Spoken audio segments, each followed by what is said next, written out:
Love is our true divine nature, and our heart serves as the intersection of the spiritual and physical, connecting our soul with our body as the conduit for anchoring our divinity onto the earth plane.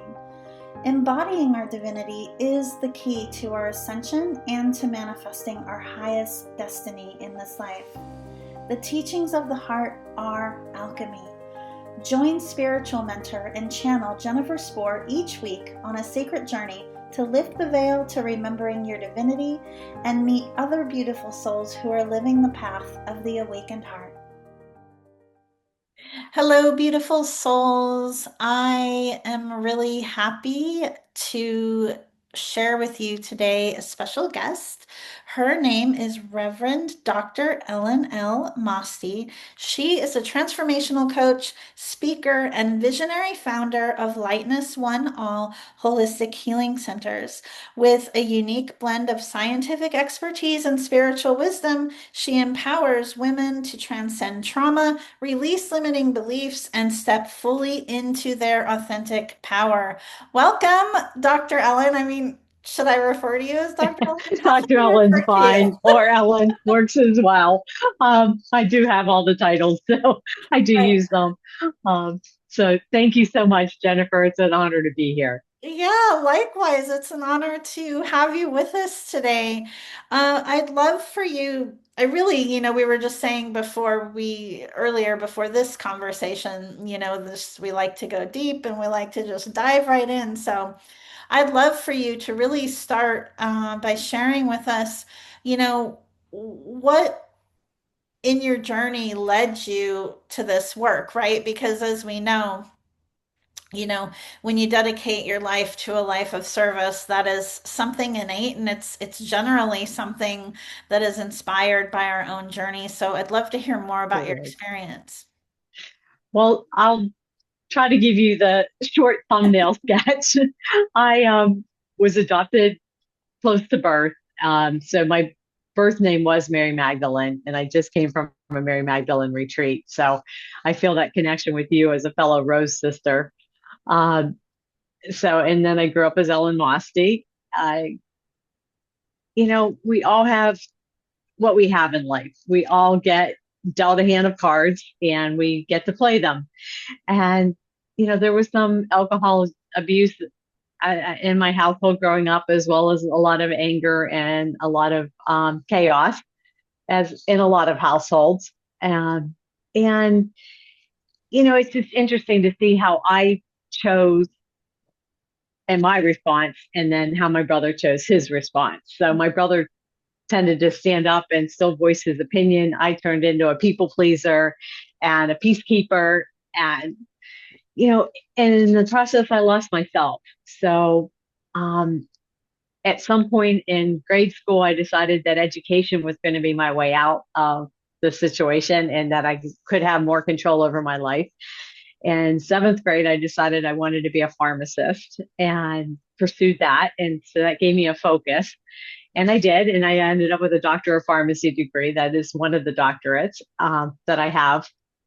Spent 25 years in Western medicine and hospital pharmacy and really enjoyed it. Really felt, again, like a life of service, that I was giving back, that I was helping people, that I provided information and medication that, truly changed lives. And they do. Um, but when my dad got ill and eventually died in 1999, and he was asking me about all his 14 medications and how they interact and how do we know one's not interacting with another, I said, we really don't, because we test one drug and we see if they interact. But when you get past that, we really don't know what's happening in the body. And it is an art of medicine. So there is some trial and error. There is, everybody reacts to things differently. Like everything in life, we all react differently.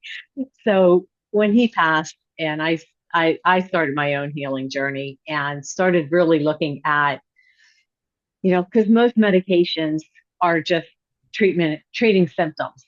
So they help with symptoms, but they really don't cure or treat the underlying, they do nothing to resolve the underlying disease state. And honestly, most of our diseases, diabetes, heart disease, a lot of those are lifestyle choices that if we could change our diet, change, how we move our bodies, uh, a lot of those conditions could resolve.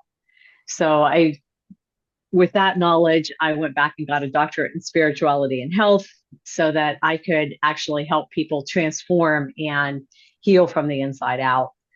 Fast forward, I was married, divorced, and now I have published my first book, and it is From Simply Surviving to Radically Thriving: 5 Steps to Unleash Unstoppable You. And I created a light formula, and my light formula is really about taking back control over your health and your well-being. I'd love for you to share more with us about the book and this formula Yes. you've created. So the light formula starts with what I think is the biggest foundational block, and that is love yourself. Mhm. If we don't love and take care of the body that we have, of our mind and our spirit, really nothing else in our life will work. So, and for years, trust me, I didn't do that. I didn't have self love and self care. For a lot of my life, I was running from one thing to another, especially I worked for Merck Pharmaceuticals. So I was on the road a lot, and meals were whatever I was driving by at the time. So I know the fast paced, fast food lifestyle. I did it for a decade. And unfortunately, my health suffered for it. I ended up with osteopenia and eventually osteoporosis and broke my wrist. So that's when I really woke up because sometimes we need wake up calls. And so I woke up and decided that my health and loving myself and making myself a priority had to be number one. So that's part of my journey. The next is an inner check in because we all have an inner intuition, whether it's a gut feeling, whether it's an inner knowing that things support us or don't support us. If we tune in, we know that. And when we start tuning in, we start listening and hearing what our body really needs. And our body will tell us if we slow down and listen. The next is gratitude and grace. Gratitude for what we have, gratitude for the lessons that we've learned. So, like me, my fast food lifestyle, was a choice, and it worked at the time, and it had consequences that were detrimental to my health. So that in a, you know, 20 to 30 pound weight gain that went along with that. So it's not about being perfect. It's not about judging yourself. It's about acknowledging what is and moving forward with grace and having gratitude for the lessons that we get along the way. Then it's healthy foundations. So that's the H in the light formula. And that is nutrition, hydration, movement, and rest. It's things that we all know that our body needs fuel. And I like to use the analogy of a race car because I like cars. If you have a high end sports car, you could put regular gasoline in it for a while. But eventually it's going to knock and ping and not run as well. It runs better on high octane gasoline. And so do our bodies. So if you're tired, you're exhausted, you feel overwhelmed. I mean, for years, I didn't want to get out of bed in the morning. It was a combination of a lot of things. It was a combination of 4 cups of coffee a day. And that becomes a cycle because, I'm tired. So I wake up tired. So it's coffee, coffee, coffee all day. And then you don't sleep well at night because you're caffeinated, at least in my case. Some people can drink coffee all day and sleep fine. I'm not one of those people. So I knew that. So I started replacing coffee with iced water or decaffeinated tea or coffee. And what I noticed is my energy level actually went up instead of down. So, and then rest. So sleeping, I started making a commitment 3 to 4 years ago to start sleeping 7 hours a night instead of less than 6.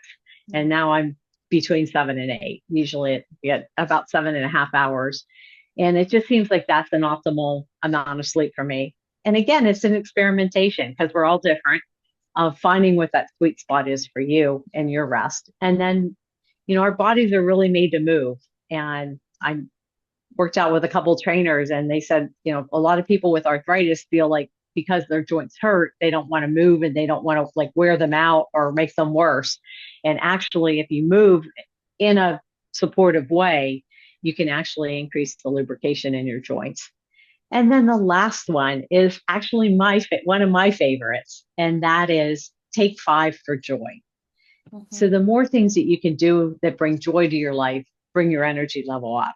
And so just think about it. Like you can be tired and then someone calls you and asks you to go do something that you really want to do. And then immediately your energy level goes up. Someone calls and says something that you don't want to do, your energy level drops. So it's really about checking in with you and seeing, what lifts you up and what drains you. Yeah. Earlier, you had said, made a comment, trying to remember exactly what you said, saying that, these are things that a lot of us know, right? And so how does your book aid someone, the person who's reading it and taking in the information, to make that paradigm shift from intellectual understanding to embodiment, right? Like Embodying it, especially the loving yourself one, right? How do you go from being told that and knowing that to really truly feeling that? feeling it. Well, one, and we can do it together on Zoom. I have a high five habit that I do every day, and it's I love you, I love you, I love you. So you can do it in a mirror or you can play along on Zoom. Um, and it's just looking in your own eyes and really telling yourself and allowing yourself to slow down enough to actually breathe that into your heart that you are love and light. And I truly believe that. I believe that each of us has a soul or spirit within us that is love and light. And the more that we can connect to it, the brighter we shine in the world. And how my book helps people with that is each one of the steps of the light formula has its own chapter. And then it has 7 days of journaling prompts and activities that go with it. So there's, if you do the book, it takes you 5 weeks to go through it if you use all the journaling pages. And through that process, it does help you to embody it. And then I also do a bi-monthly self-love tune-up call for women. Um, so because I really feel that although men certainly could use this as well, I really feel that a lot of women put themselves and their well-being at the bottom of their to-do list. And I certainly did for years. And I'm on a mission to flip that so that women take care of themselves, they love themselves, and then they get to have the energy and the stamina to go do whatever else they want to do in their life. Yeah, that's great. Thank you for explaining that. I find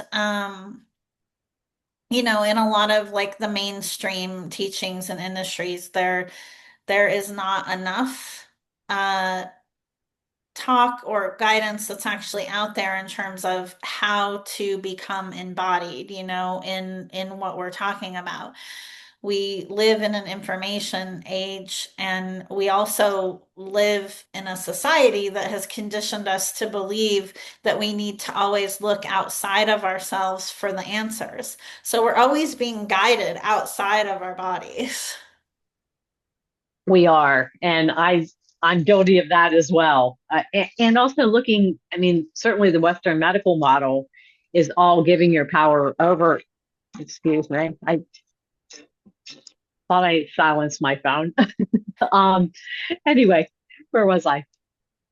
The whole Western medical model is giving your power over to doctors, to experts, and that they know your body better than you do. And to be honest, you're the only one that's inhabiting your body. So you really are the only one that knows what normal is or what feels good to your body and what doesn't. So, like, I know I've had a lot of friends say, they'll go to a doctor and their lab tests and everything look fine, and the doctor can't find anything. And so the doctor says, I don't know, I mean, you should be fine.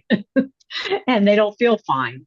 So, it's a matter of you knowing what your body, and if it really doesn't feel fine, continuing to find ways to support your body or find some way and to help yourself out. And I don't know what your experience is with embodying practices, but for me, meditation, breath work, which are both mentioned in my book, and will be my free gift to your audience, is a 19-minute meditation that I created to help people go from simply surviving and being in that survival mode to actually thriving. And there's Yeah. suggestions in that. Yeah, absolutely. Meditation and breath work have been tremendous for me and still are as well. In fact, meditation, I teach clients about the importance of learning how to meditate in silence because when a lot of people initially reference meditation or they're on their beginning journey of meditation, they tend to default to guided meditations. And there is a purpose for those. Absolutely. I have a couple that I share with clients as well. However, when you can learn to be with yourself in complete silence and complete stillness Yeah. and tune into your body and just be with the rhythm of your body and being present to the moment, that really serves as a gateway to everything, to opening you up, to developing a clearer sense of self, to really tuning into what's going on with your body. And on that note, um, since we're talking about your background in medicine and some of these other topics, uh, you had mentioned, dis-ease due to lifestyle choices, right? Which is absolutely true. And what I've also learned in my own journey and that of working with others is that our dis-ease isn't always a result of lifestyle choices either.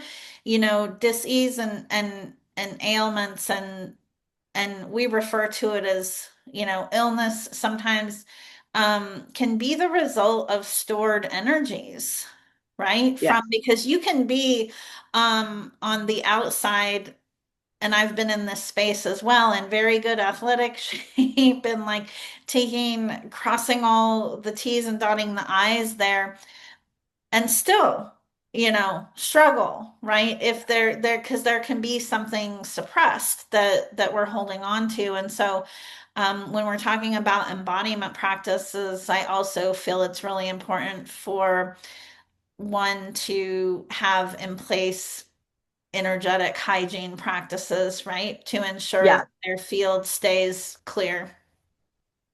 Yes, and that is also a really important part. I mentioned in the last step of the take 5 minutes for joy, because that is one way that you can connect. And you're obviously my meditation is a guided meditation, and your comment about silent meditation being really powerful, as well as a way to tune in to your own thoughts and eventually hopefully letting some of those thoughts go and just being in tune with your body. And you're right. Bessel van der Kolk wrote a fabulous book. If your audience hasn't read it or if you're not familiar with it, the body keeps the score. Because any unresolved emotional issues, whether it's from what we call trauma, which is basically any unresolved process. So if you were bullied as a kid in school, if someone stole a toy from you, they're little things. As an adult, you think that's just a little thing, but to a child that can be traumatic. And if there was no support around the child at that time to help them move through all the levels of their emotions, then those emotions do get stored in the body and they will come out as disease eventually, because your body wants to move that energy out of its system. It doesn't want to be a storehouse for it. So, Yeah. um, yeah, and sometimes it takes decades for that. And I think, not to get on it off on a tangent, but like with sexual abuse, they say, well, why do women not come out for 20 or 30 years? It's because they never processed that trauma when it happened. A lot of them never talked about it. And then that got stored in their body. And eventually the body gets tired of holding on to all of that energy. And eventually it starts bubbling up and either thoughts or dreams or physical ailments. And when they start looking at that, then that's when the memories may resurface Yeah, as well. absolutely. Yes. I've also found that I'll just stick with the term disease for context of this conversation, can happen in our bodies as a result of frequency upgrades as well, as our bodies are continuing to, I want to say like transform, right, into more and more crystalline. Yes. Our bodies can have, responses to that as well, which can very easily be confused, right? Yeah. Thinking that we have some kind of medical condition or like that something's wrong with us. And in that particular scenario, there isn't anything wrong per se. It just is something that is happening often from the space of our body's way of, keeping us present, and it has its own rhythm of integrating, right? Whatever it is that we're becoming aware to and bringing more into our body, if that makes sense. It does. And, it's like a room in your house. I mean, if you have a lot of items in there already, it's hard to bring in new items into a space. And so if you remove some items, then it makes room for new items. And I think that that's sort of the same with our energetic frequencies.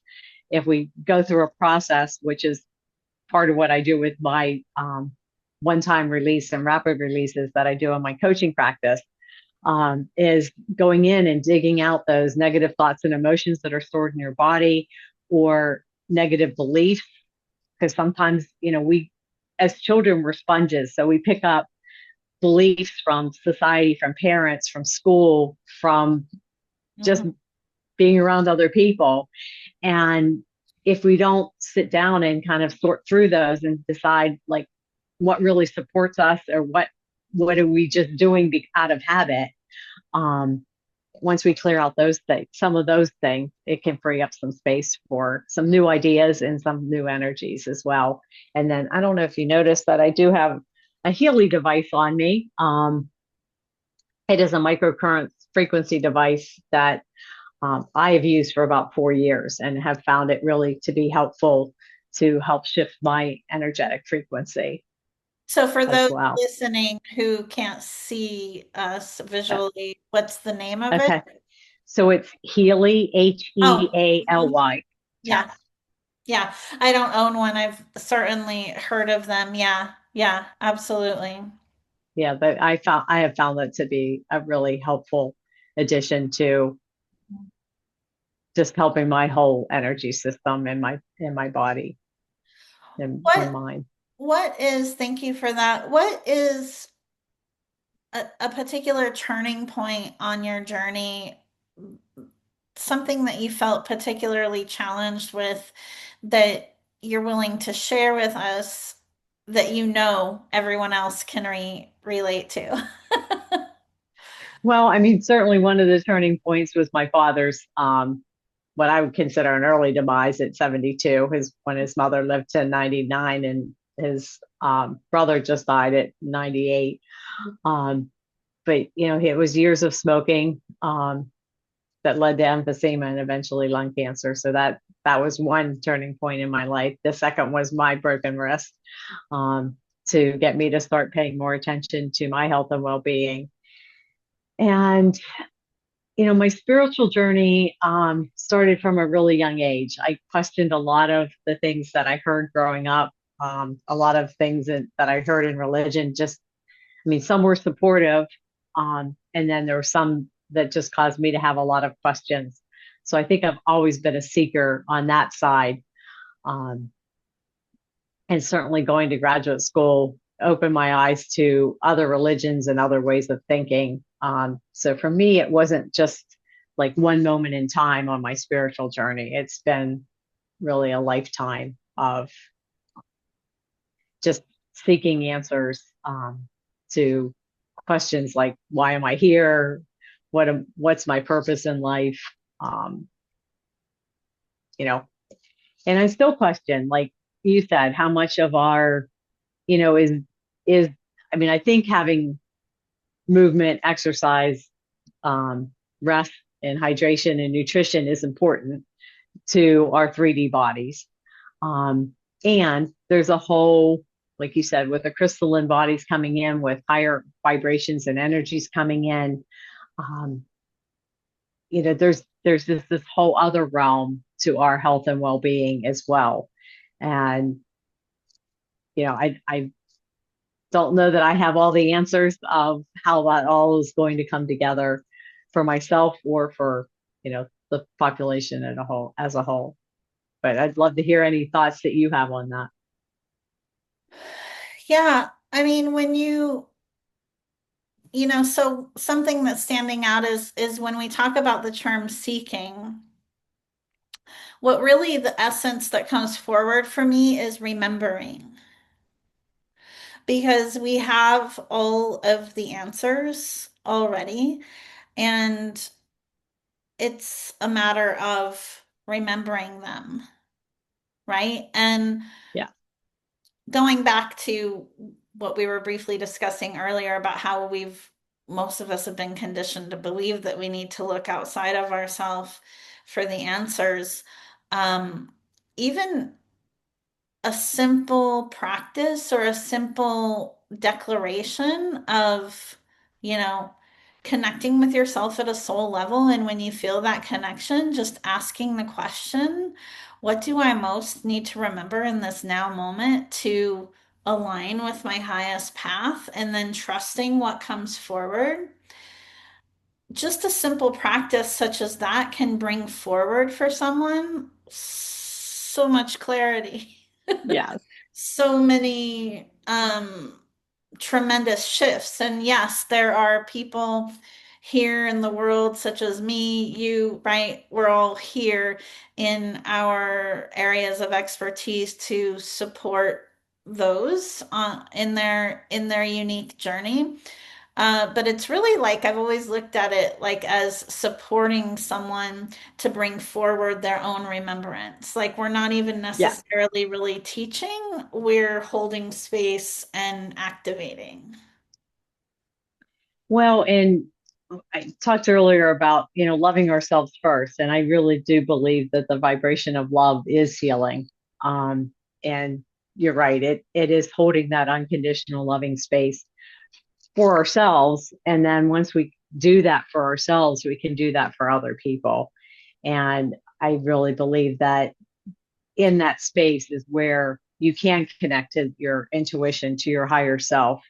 And like you said, the answers are within you. And sometimes it does take having someone holding that space for you or asking good questions that make you think about and tune in to what to the genius that's inside of you.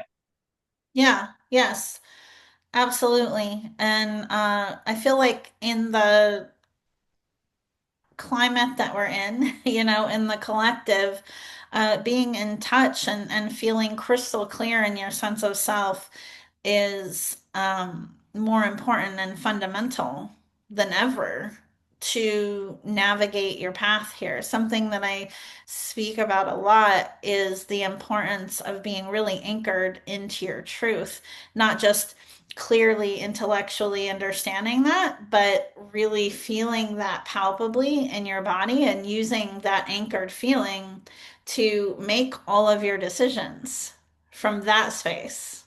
Right. And then it becomes very simple. Yes or no. There really is no gray. And that's what we allow ourselves to kind of get stuck in or caught up in sometimes is what we view to be the gray. And it's like, no, it's really not subjective. It really is pretty simple. It's like either something aligns with your values and the truth of who you are, or it doesn't. The part that, in my experience, a lot of people, are feel challenged with is navigating the ripple effects of that, of asserting that truth, right? Of integrating that into their day-to-day life. Yeah. Do you have an example that you'd like to share? Yeah, I mean, Yeah. relationships, right? Like, who doesn't think about their relationships? That's a big one, with a lot of I've had long-term relationships, right? That on my own ascension journey that I thought, oh, well, this person will be in my life forever. It was someone who used to be my best friend, actually. And um, I thought she would be in my life forever. We were together for like 35 years and then it didn't, that relationship wasn't meant to stay and I compromised myself for a long time, in the name, right? In the name of Mhm. love, which we could have a whole Yeah. other podcast episode We we conversation could. That would be fascinating. about the dynamics and different frequencies of what we call love, right? In our human aspect, we think of love a lot as an emotion and it can manifest itself as an emotional experience, but love is actually a frequency. And the frequency of true love is void of any codependent dynamic, right? Yeah, it Uh, is. Compromising that, yourself for that's not love. That isn't love. You're At right. all, so that would be like one example. I've worked with many clients where because relationships always come into play in your work, right? In your inner and Yeah. outer work. So, when it comes to marriages and partnership relationships, I find in my experience working with clients, they either go one way or the other, either in the person's through the person's own ascension and growth journey, either their marriage is rebirthed, their union is rebirthed, and they become much closer with their partner, or it goes the opposite direction where they end up not staying together as a result of that change.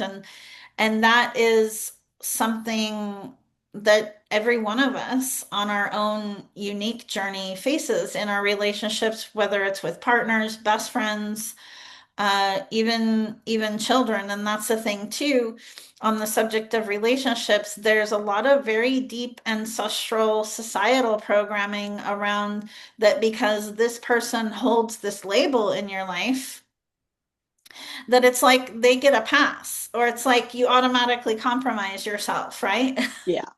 That yeah, and that somehow you have to like maintain the relationship at all costs because the status of that relationship, like Yeah, parent to child or exactly. child to parent, back to parent. Yes. Yeah, and so to circle us back, because I could certainly go off on a tangent about relationships, that relationships are probably one of the best examples, you know.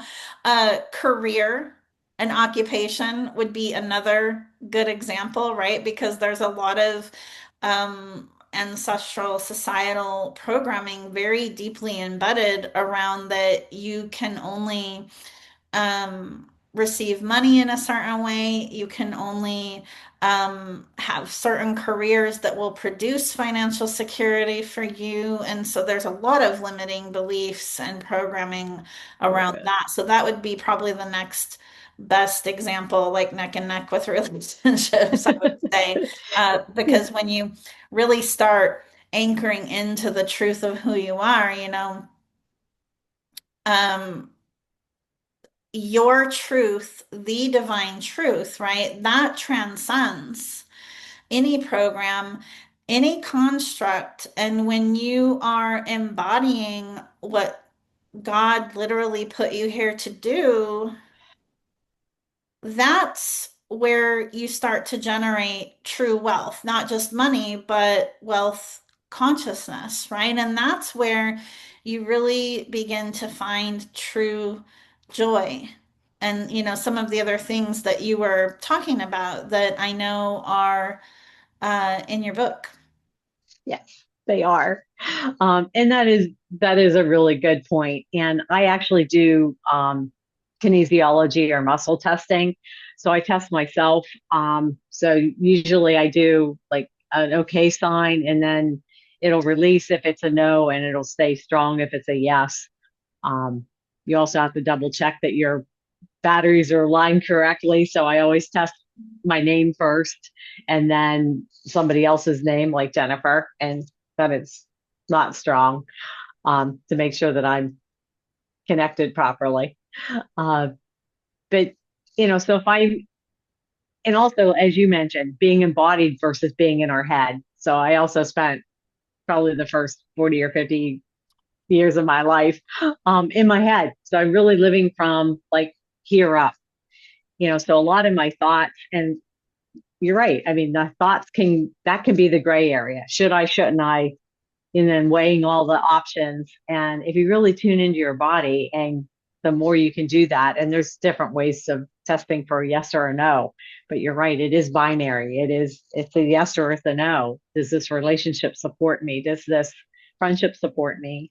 And I mean, you gave some great examples. I don't know what happened with your friend of 35 years. And I know sometimes like people will even say with a gift, like, well, I wouldn't tell somebody I didn't like it. Well, my cousins were sending me the same gift every year, like this bacon with nitrates in it. Well, I've chosen to remove nitrates from my diet. So by me not saying something, like we say we don't want to hurt somebody's feelings. But on the flip side, I mean, I'm not going to eat it when she sends it. So she's spending money on something that I'm not going to enjoy. So, you know, if you step back and say, what's the kindest thing to say? It's, hey, I know, I really appreciate the thought. I really love that you think about me and you send me a Yeah. gift. And I just want to let you know that this product has something in it that I can't eat. Um, it's not, don't send it to me. You don't have to get angry, which Right. was No, my way of setting boundaries at first. Was, yeah, I could do that. what you said was very loving, right? Yeah. And that's the thing is, when it comes to gifts, specifically, a lot of people also just buy gifts to buy gifts because they think they have to get someone a gift, Yeah, you know? So exactly. that's a whole, yeah, we could go to That's a whole nother, that's a whole nother rabbit hole. podcast. But it's that essence of being in tune with yourself, being in tune with your truth, and then speaking it in a way that is clear, not blaming or shaming. It's just clear for what's true for you, because we all have a different truth. Yes, absolutely. We absolutely do. And it is possible for us to honor, be in integrity with our own truth, and to also honor that everyone else has their unique truth, right? It doesn't have to divide us. Correct. And I think that curiosity and honesty and curiosity go a long way in solving differences, and recognizing that we all are different. We all have different thoughts, beliefs, and values. And that, yeah, there we go. We can go on another tangent on Yeah, that one too. absolutely. That and I would also want to add humility, right? Yeah, that we don't all have, we don't have the answers. And, No. like I said, it's been a journey for me finding what works for me. And it's everybody else's journey to figure out what works for them. And Yes. there's ways that you can be guided along the way to help that process. Absolutely. And all of, I feel guided to share all of what we've been chatting about here today is is what it means to live embodied in your divinity. It is that balance, that sacred dance between being human and being an eternal being in this human body and in this human experience. It's not about perfection. It's it's about living, about being fully present to our experiences, however those unfold for us.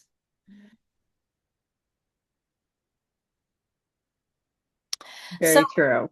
so Ellen, I would love for you to share with us intuitively, just anything that's coming forward that you would like to share before we close today's conversation. Well, I think it helps sum up everything that we talked about. It's that stepping, as my book says, stepping out of that survival, that fight, flight, freeze, fawn. Um, it's it's it's how our bodies are programmed. Our bodies are programmed to survive. Um, and I think for me, the path from going from that, where I'm just surviving, to actually thriving and having that full, vibrant life, like you said, abundance and wealth, and not necessarily just money, but relationships and health and well being and, a job that you like. I rented a car yesterday, and the guy at the rental park said, he had his own business for 15 years, and he's like, it's been a terrible day. I've like understaffed and I'm overworked. And, and he said, I have a plan to get myself out of this. Um, because so many of us feel like we don't have choice and we feel like we can't follow, your podcast is the path of the awakened heart. And to me, it's finding what, if you believe in God, universe, source, creator, I believe something created us. There was a force out there, uh, and they put a dream in our hearts. They put a purpose and a light there. And when we connect to that, when we can stop and put our hands on our hearts and feel that pulsation, feel that light, um, and allow it to grow within us, and then allow that to shine out into the world. I think that that's where we can go from that survival of looking outside of ourselves for answers, for, following the societal norms and paths, and find the courage to step onto our own path and to follow our own truth and what we need to actually thrive in this world. And I think that that's the path that a lot of people are on. And I'm happy to help, especially women, follow that path with my bi-monthly self-love tune-up calls, with my book with the title From Simply Surviving to Radically Thriving. And I also have a one-on-one coaching practice as well, to just do whatever I can to be there for other women, because I have certainly had a lot of support in my life through friends, through therapists, through coaches, through books, and programs that I've done. So if there's any way that I can support your listeners, I'm happy to do so. Well, thank you for your service. You're welcome. And thank you for yours and for hosting such an amazing podcast to just keep these conversations going, because sometimes when we are stuck in survival, we just don't even think that we have options. And people like you doing podcasts let people know that there are other ways of being out there. Absolutely. It is a labor of love that I love so deeply. Ellen, for those who are feeling guided to connect with you further, where is the best place for them to go? The best place for them to go is www.lightness1all. So it's LIGHTNESS, the number one, and then ALL.com. Thank you so much. Ellen, what an honor to have you. I really love your energy and I really enjoyed our conversation, and just thank you for all that you are and all that you do. Well, thank you so much, Jennifer. And again, thank you for this opportunity to be here today and to speak on something that is near and dear to my heart. Thank you for listening to Path of the Awakened Heart. Be sure to subscribe to the podcast on Apple Podcasts or pathoftheawakenedheart.com so you never miss an episode. To learn more about living with an awakened heart and navigating your ascension journey, visit me at jenniferspore.com.